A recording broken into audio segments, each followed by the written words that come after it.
बस don't talk now.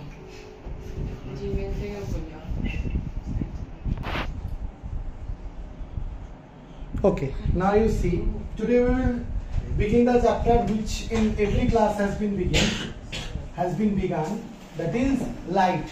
We will talk about light. When we start talking about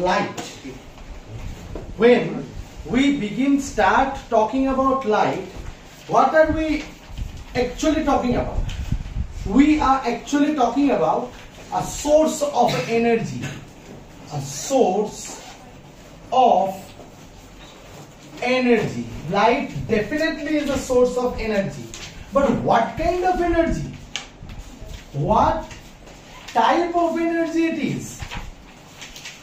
It is light energy, I understand. Okay, I understand it is light energy, but what? It is electromagnetic radiation. Sir, electromagnetic radiation, oh my god, this is some gross term for class 10 students, huh? Electromagnetic radiation, what are you even talking about? जिंदगी में पहली बार सुना है electromagnetic radiation. Radiation तो इससे पहले सुना होगा, राइट? रेडिएशन तो सुना होगा, जैसे कि अगर एटमॉस्फेयर से हीट ऐसे, सोचो यहाँ पे सन है और एटमॉस्फेयर में हीट ऐसे फैल रहा है, हम लोग क्या बोलते हैं? हीट इज फैलाइंग by radiation. Yes or no? It is radiation which is making the heat to spread. Yes or no? Then sir, what is electromagnetic radiation? Let me tell you simply in class 10 level. Do you know that there are positive and negative charges? Yes, sir. Around a positive charge there is a field. Around a positive charge there is a field known as electric field. Now this electric, yes, but this electric field, sir, is it not around the negative charge? Of course dear, it is around the negative charge also. That is also an electric field. But sir, what is an electric field? An electric field is an area around a charge in which other charges will feel the force of attraction and repulsion. Other charges will feel the force of attraction or repulsion. Now this must be the most bizarre beginning to the chapter light. Our train is coming. I'll just pause the video.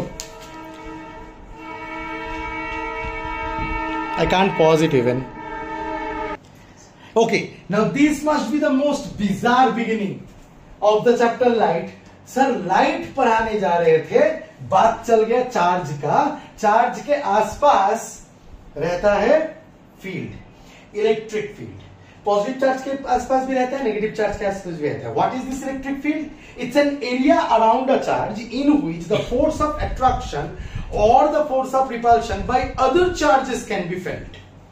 मतलब तुमको पता है कि एक positive charge और एक positive charge दोनों को रिपेल करते हैं, एक पॉजिटिव चार्ज और एक नेगेटिव चार्ज दोनों को अट्रैक्ट करते हैं. तो ये जो पॉजिटिव चार्ज है इसके अगेंस्ट में अगर एक नेगेटिव चार्ज है तो ये इसको फोर्स ऑफ अट्रैक्शन फील होना चाहिए, या फिर एक पॉजिटिव चार्ज है इसको फोर्स ऑफ रिपल्शन फील होना चाहिए. नहीं फील करेगा क्योंकि इलेक्ट्रिक फील्ड के बाहर है. Are you getting my point? यहाँ पे एक पॉजिटिव चार्ज है, अट्रैक्शन फील करना चाहिए, यहाँ पे एक नेगेटिव चार्ज है, रिपल्शन फील करना चाहिए. नहीं फील करेगा क्योंकि बाहर है. सर अगर अंदर होता तो करता. Are you getting my point? अगर अंदर होता तो करता. सर अगर अंदर यहाँ पे होता तो करता, डेफिनेटली करता. Is this clear to you? Is this understood what electric field is? Now inside electric field there are electric field lines.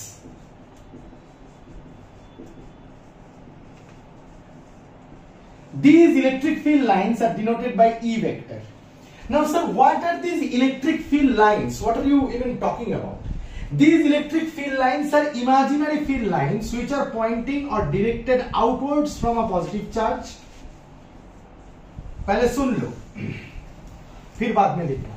Just enjoy the class. मेरे क्लास में कोई लिखा लिखी नहीं, इसीलिए तो वीडियो बन रहा है कि बाद में लिख सको.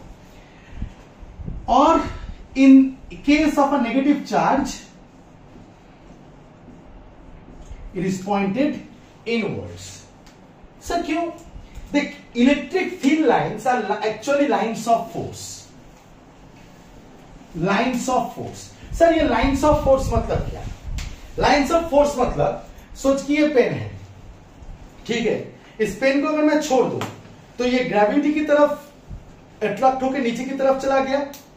So the line of force is this. अगर मैं सोचूं कि एक थप्पड़ मारना है मेरे को ऐसे, तो line of force is this. अगर मैं सोचूं नहीं ऐसे नहीं मारना है, ऐसे मारना है थप्पड़, तो line of force is this. अगर मैं सोचूं नहीं बाएं हाथ से मारना है ऐसे, तो the line of force is this. क्या वायलेंट वीडियो बन रहा है। अच्छा नहीं, तो समझ में आया लाइन ऑफ फोर्स, जिस लाइन से फोर्स अप्लाई हो रहा है। तो ये लाइन ऑफ फोर्स क्या है, मतलब किसके ऊपर फोर्स अप्लाई कर रहा है सर? एक यूनिट पॉजिटिव चार्ज के ऊपर। If there is a +1 charge, +1 coulomb of charge, charge का यूनिट होता है coulomb, C। If there is +1 coulomb of charge, तो +1 कूलम्ब ऑफ चार्ज अगर यहां पे रखोगे तो बाहर की तरफ नहीं रिपेल होकर जाने लगेगा, और तुमको नहीं लगता यहां पे इनफाइनाइट ऐसे लाइंस फॉलो करेंगे वो चार्ज? हालांकि ये इमेजिनरी है लेकिन फॉलो तो करेंगे, इधर उधर तो नहीं भागेंगे ना।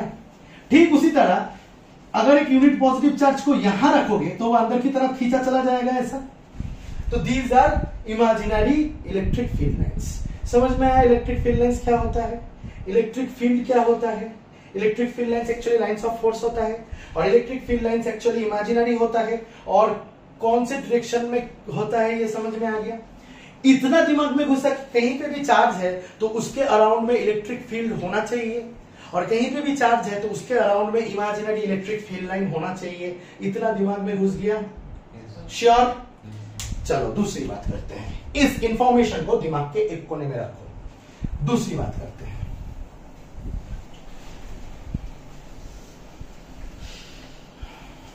क्या बात करेंगे?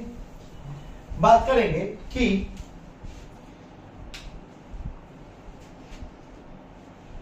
कभी मैग्नेट देखा है? तुमको पता है मैग्नेट के अराउंड में भी एक फील्ड होता है जिसमें हम लोग कहते हैं मैग्नेटिक फील्ड।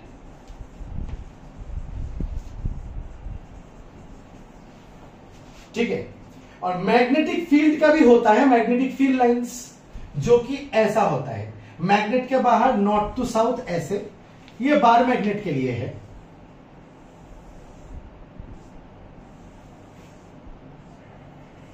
और कुछ इनकम्प्लीट लाइंस होते हैं जो इस तरफ डायरेक्टेड है बाहर की तरफ, और यहां पे भी पोल में ये पोल्स हैं, magnetic poles, north and south. South poles में अंदर की तरफ है, और ऐसे डेंस फील्ड होते हैं। ये होता है तुम्हारा magnetic field. Are you getting my point? एक राज की बात बताऊं, अगर एक करंट कैरिंग कंडक्टर है, एक चार्ज मूव कर रहा है तो उसको हम लोग करंट कहते हैं, उसके अराउंड में मैग्नेटिक फील्ड लाइन जनरेट हो जाता है। Are you getting my point? उसके अराउंड में क्या हो जाता है? मैग्नेटिक फील्ड लाइंस जनरेट हो जाता है, होता है ऐसा। और ये तुम लोग अपने फिजिक्स के क्लास 10th के बुक में ही पढ़ोगे, ठीक है, इसके बारे में। लेकिन इतना जान लो कि होता है। Is this clear to you? अब मेरा बात सुनो, इतना क्लियर हो गया? सर इलेक्ट्रिक फील्ड लाइन जैसे आपने बताया कि एक पॉजिटिव चार्ज रिपेल होके जा रहा है या अट्रैक्ट होके आ रहा है नेगेटिव की तरफ, तो उस इमेजिनरी फील्ड लाइन को हम लोग मैग्नेटिक फील्ड कहते हैं, तो सॉरी इलेक्ट्रिक फील्ड कहते हैं।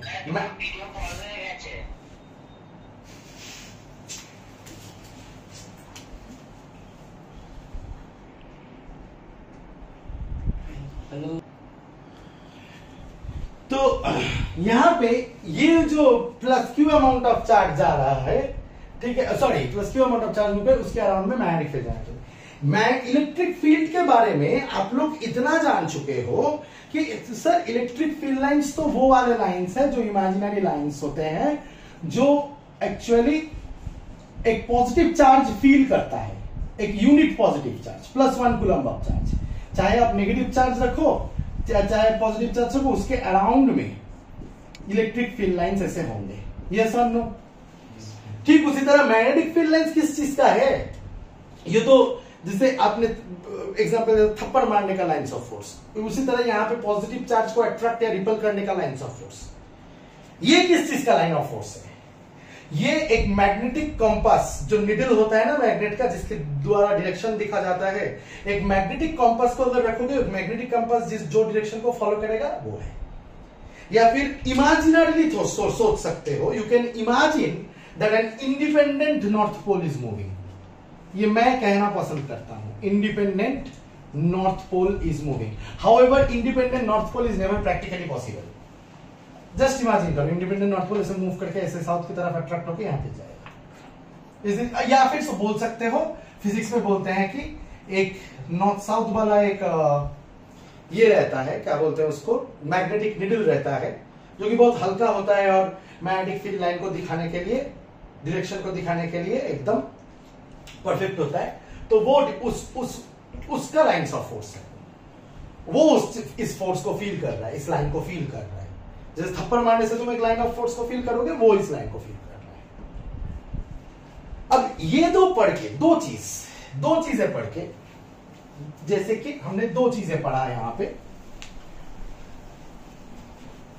क्या क्या पढ़ा? एक चीज पढ़ा कि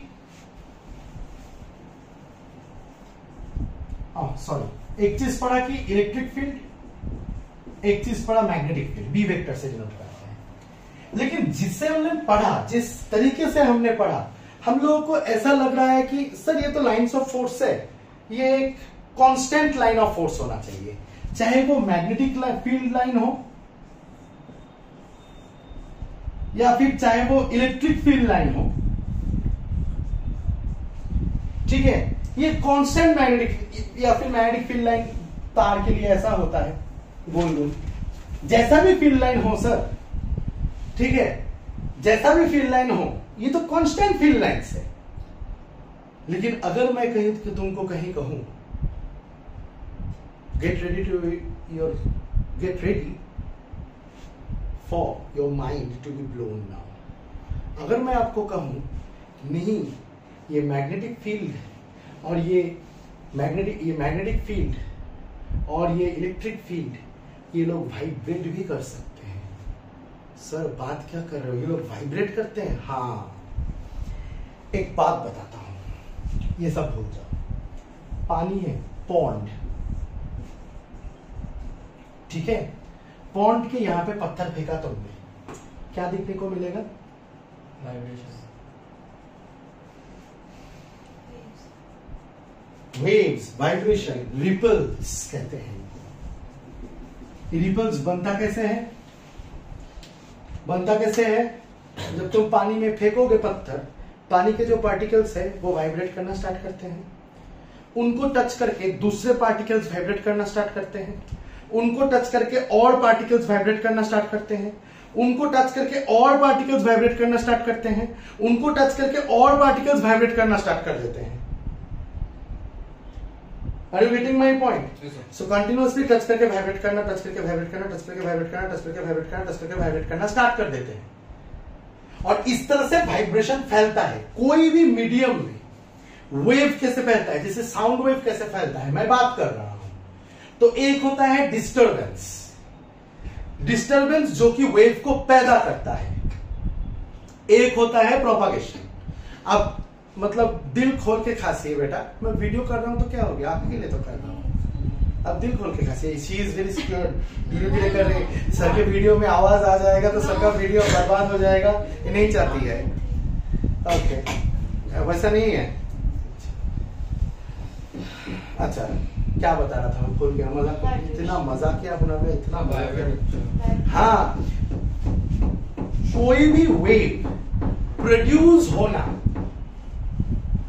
और कोई भी वेव प्रोपागेट होना, ये दो अलग बातें होती हैं। प्रोड्यूस तो किसी भी डिस्टर्बेंस, जैसे मेरे वोकल कॉर्ड जैसे वाइब्रेट कर रहे हैं तो वेव, साउंड वेव्स प्रोड्यूस हो रहे हैं। लेकिन अगर यहां पे वैक्यूम होता तो तू मेरा बात सुन ही नहीं पाता, क्योंकि प्रोपागेट नहीं होता। क्यों?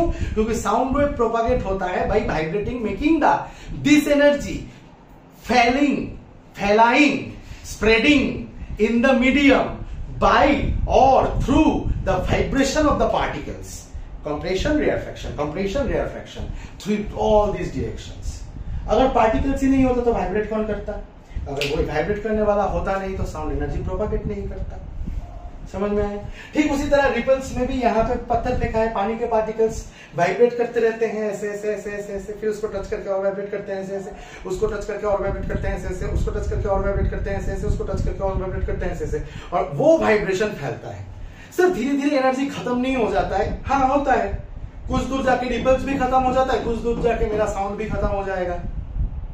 राइट और रॉन्ग? एनर्जी अब्सॉर्ब हो जाता है मीडियम में।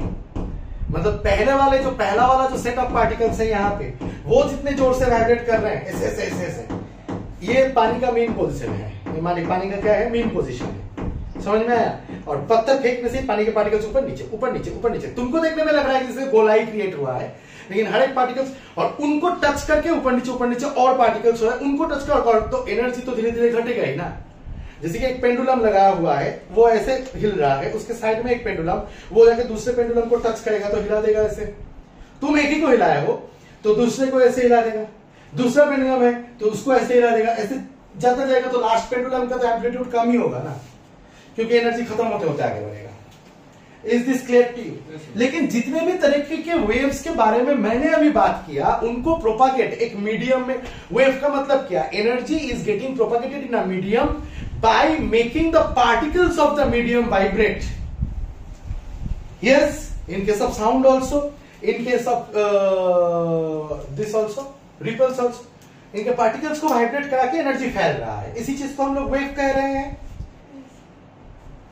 अगर मैं तुमको ये कहूं कि नहीं, मैं एक वेव जानता हूं जहां पे क्या हो रहा है, उसको फैलने के लिए, उस एनर्जी को फैलने के लिए मेटेरियल मीडियम की पार्टिकल की जरूरत ही नहीं है।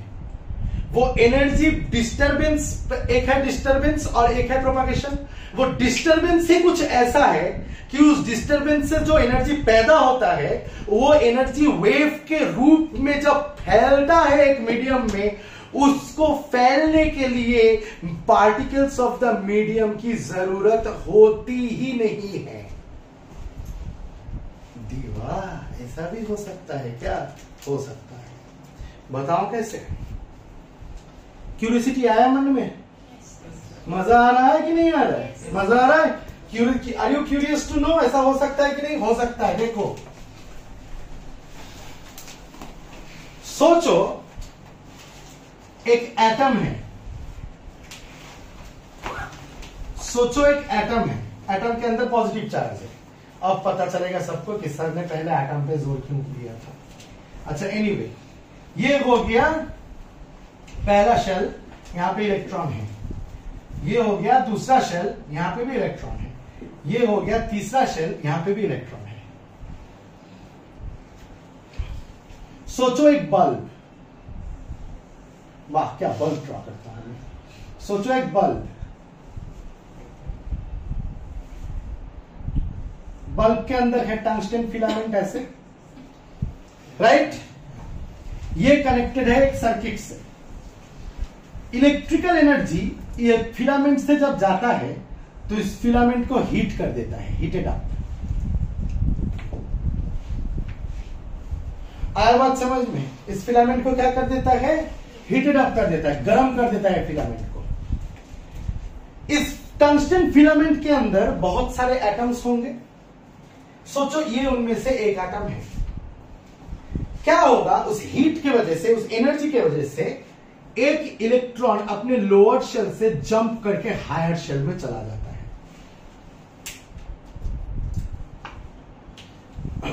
एक इलेक्ट्रॉन जंप करके अपने लोअर शेल से, एक इलेक्ट्रॉन जंप करके अपने लोअर शेल से हायर शेल में चला जाता है।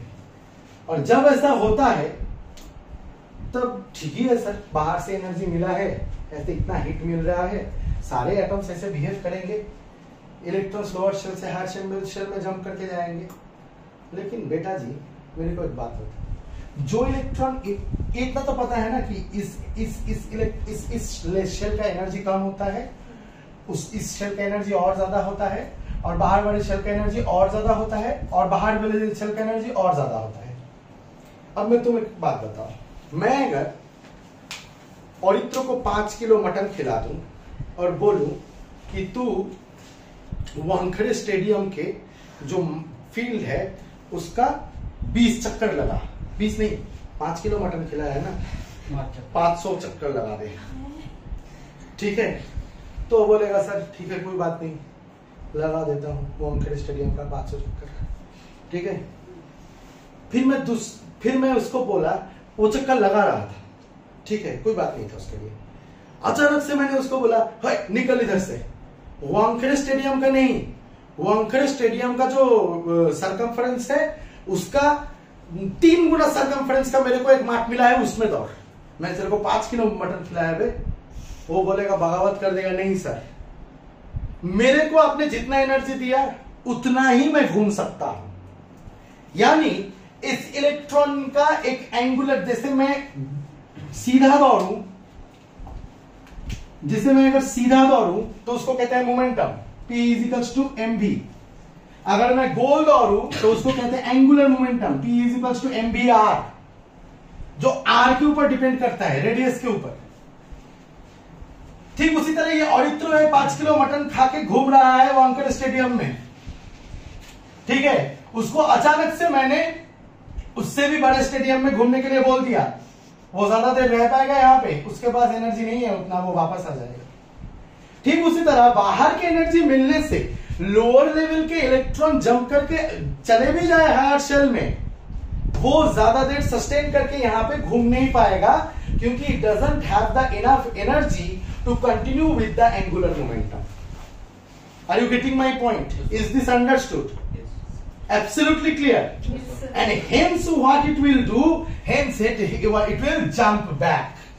And when it will jump back from a higher energy level E1 to a lower energy level E2, it will be energy difference, sorry, a higher energy level E2 to a lower energy level E1, it will be an energy difference E2 minus E1, which will create a del E. This del E is the disturbance now. आपने पत्थर फेंका था, मैं बात कर रहा हूं, vocal cord vibrate कर रहा है, ठीक उसी तरह this daily is the disturbance. ये डिस्टर्बेंस है, मतलब इस डेली से एक वेव पैदा होगा सर। यस, इस डेली से वेव पैदा होगा, लेकिन सर किस टाइप ऑफ वेव पैदा होगा? कौन से पार्टिकल्स को हिला के ये मूव करेगा? एटम इतना छोटा चीज है, वो बाहर के एटम्स यानी बाहर के पार्टिकल्स को वाइब्रेट करने का क्षमता रखेगा।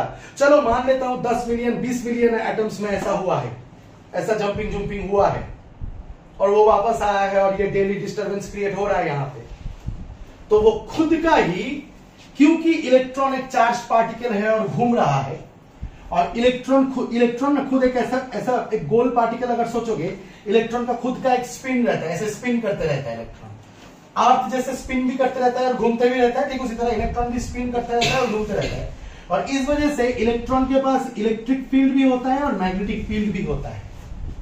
Are you getting my point? क्योंकि चार्ज के अराउंड में इलेक्ट्रिक फील्ड होता है, तो इलेक्ट्रॉन चार्ज है, ये सर नो, और चार्ज अगर मूव करे तो उसके अराउंड में मैग्नेटिक फील्ड जनरेट होता है, अभी अभी सीखा है, ये सर नो?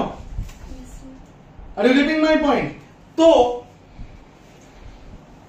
इलेक्ट्रॉन अगर ऐसे जंप करके रेडिएशन, ये जो निकलता है ये एज रेडिएशन निकलता है, ये एज डिस्टर्बेंस निकलता है, और इस वजह से यहां पे एक टाइप ऑफ रेडिएशन निकलता है जिसको हम लोग कहते हैं electromagnetic radiation, where the electric field and magnetic field are vibrating perpendicular to each other. If I hope that from class 9th knowledge you remember the diagram of wave is like this. Now the diagram of wave is like this only. The wave is coming out. This is suppose electric field vibrating. Sir, vibrating electric field. Of course vibrating electric field. ये अगर इधर उधर से scintillation create करते रहेगा, भागता रहेगा, तो इलेक्ट्रिक फील्ड भी थोड़ी स्टैटिक रहेगा, वो भी वाइब्रेट करते रहेगा। And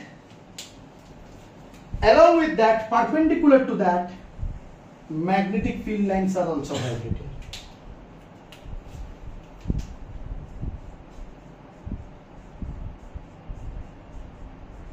Blue ones are the magnetic field lines, suppose. Black ones are the electric field lines, suppose. Such type of wave where electric field line and magnetic field line vibrate perpendicular to each other. Electric field line and magnetic field line vibrate perpendicular to each other. Such a type of radiation is known as electromagnetic radiation or electromagnetic wave. And my friend, this is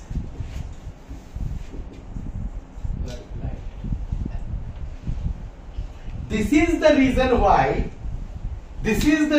why सन इतने दूर होते हुए भी vacuum से पास होते हुए हमारे पास आ जाता है सन का रोशनी। क्यों? क्योंकि रोशनी को ट्रेवल करने के लिए किसी मीडियम की पार्टिकल की जरूरत ही नहीं है, वो खुद का इलेक्ट्रिक फील्ड और मैग्नेटिक फील्ड वाइब्रेट करा के प्रोपागेट हो जाता है। इसीलिए वैक्यूम में आवाज सुनाई नहीं देता है लेकिन दिखाई देता है। और इसका स्पीड कितना होता है? इसका स्पीड होता है 3 × 10⁸ मीटर पर सेकेंड, यानी 3 लाख किलोमीटर पर second in vacuum. Got my point? Is this understood? ये है लाइट का सत्य। फोन है नहीं मेरा ये है लाइट का सत्य। समझ में आया? कभी मिला किसी बुक में, किसी स्कूल में, किसी टीचर से कभी मिला ये नॉलेज? आज मिला? मजा आया? हाँ, समझ में आया ना? So light is, now whenever they will say me, I will be able to say light is an electromagnetic wave or radiation or wave. Is this clear to you? Is this understood? So what type of energy light is? Electromagnetic radiation. ठीक है? ठीक है ना? So ये difference है यहां आने का और दूसरी जगहों में जाने का। दूसरी जगहों में जो गए हैं ना पाका लोग, पूछना जाके कल कि बोल what type of energy is light, इतना ही बता पाएगा। लाइट इज लाइट, लाइट खुद ही तो एनर्जी है। लाइट और कौन सा एनर्जी हो सकता है? उन गधों को पता ही नहीं होगा कि इट इज इलेक्ट्रोमैग्नेटिक एनर्जी। और अगर ये पता होगा कि इलेक्ट्रोमैग्नेटिक वेव है तो क्लास 10 के बच्चे से कोई एक्सपेक्ट ही नहीं करेगा कि उसको ये पता है कि electric field and magnetic fields are vibrating perpendicular to each other. अकेले नहीं, इलेक्ट्रिक फील्ड वाइब्रेट कर रहा है, उसको सपोर्ट करवा के मैग्नेटिक फील्ड वाइब्रेट करवा रहा है। और इलेक्ट्रिक फील्ड जिस डायरेक्शन में वाइब्रेट कर रहा है, मैग्नेटिक फील्ड उसके परपेंडिकुलर डायरेक्शन में वाइब्रेट कर रहा है और जा रहा है उसके परपेंडिकुलर डायरेक्शन में। मतलब जिस तरह प्रोपागेट कर रहा है वो ऐसा है। ठीक है, सोचो ऐसा है मेरे से मोबाइल तक, तो इलेक्ट्रिक फील्ड ऐसे वाइब्रेट कर रहा है और मैग्नेटिक फील्ड ऐसे वाइब्रेट कर रहा है। दोनों को सपोर्ट कर रहा है ऐसे और ऐसे जा रहा है। Is this clear to you? और ऐसे बहुत सारे फील्ड लाइंस हैं। और ये पैदा कहां से हो रहा है, डिस्टर्बेंस कहां से हो रहा है? क्योंकि इलेक्ट्रॉन जंप कर रहा है। This is the source of light. This is what is the truth about light is. तो सर अगर लाइट इलेक्ट्रोमैग्नेटिक वेव है तो हमें थोड़ा सा वेव के बारे में पढ़ाई कर लेना चाहिए, नहीं तो समझ में कैसे आएगा। रिफ्लेक्शन तो ऐसे ही लाइट आया, रिफ्लेक्ट किया, angle of incidence equal of reflection equal, अरे रिफ्लेक्शन में स्पीड घट जाता है, बेंड हो जाता है, ये हो जाता है, ये तो सब पढ़ते हैं। लेकिन सबसे पहले कौन ये पढ़ता है कि स्काई का कलर ब्लू क्यों होता है? रेड लाइट ही क्यों दूर से दिखता है? स्कूल बस का कलर येलो ही क्यों बनाया जाता है? पीके में आमिर खान ने ऐसा क्यों बोला था कि टैक्सी से सीखा है येलो हेलमेट पहन के तो भगवान को दूर से हम फोकस मारेगा भगवान हमारे ऊपर। मतलब पीके कॉन्सेप्ट वाज वो येलो हेलमेट पहन के रहेगा तो भगवान ऊपर से देख रहा है, तो येलो लाइट का वेवलेंथ ज्यादा होगा तो भगवान को फोकस मारेगा, रहेगा वो अच्छा पीके मेरा रिमोट ढूंढ देना पड़ेगा उसको। तो ऐसा क्यों बोला गया था, इसके साइंटिफिक रीजन क्या है? तो ये सब समझना इज मोर इंटरेस्टिंग। रिफ्लेक्शन तो ऐसे ही समझ जाएंगे, उसमें क्या बड़ी बात है। ठीक है, और उनको समझने के लिए भी इन चीजों की जरूरत होती है। तो अगर ये समझ में आ गया तो अब हमें क्या समझना चाहिए कि वेव क्या होता है, वेव के प्रॉपर्टीज क्या होते हैं, कितने तरीके के वेव होते हैं। लॉन्गिट्यूडिनल वेव होता है और ट्रांसवर्स वेव होता है, मैकेनिकल वेव होता है, इलेक्ट्रोमैग्नेटिक वेव होता है। और वेव में वेवलेंथ होता है, फ्रीक्वेंसी होता है, एम्पलीट्यूड होता है, टाइम पीरियड होता है। ये सब चीजों के बारे में थोड़ा जानना इंपॉर्टेंट है ताकि हमको अच्छे से फॉर्मूला सीख पाए। वेव का स्पीड यहाँ पे 3 × 10⁸ मीटर पर सेकेंड है, ये equals to lambda into nu, मतलब वेवलेंथ इंटू फ्रीक्वेंसी होता है। तो ये सब रिलेशन के बारे में थोड़े अच्छे से और कॉन्सेप्चुअली जानना इंपॉर्टेंट है, जो कि मैं नेक्स्ट वीडियो में बताऊंगा। इस वीडियो को यहीं पे एंड कर रहा हूं। बोल 1000 लाइक मिलने वाला वीडियो है कि नहीं? Yes sir. मिलता तो नहीं है।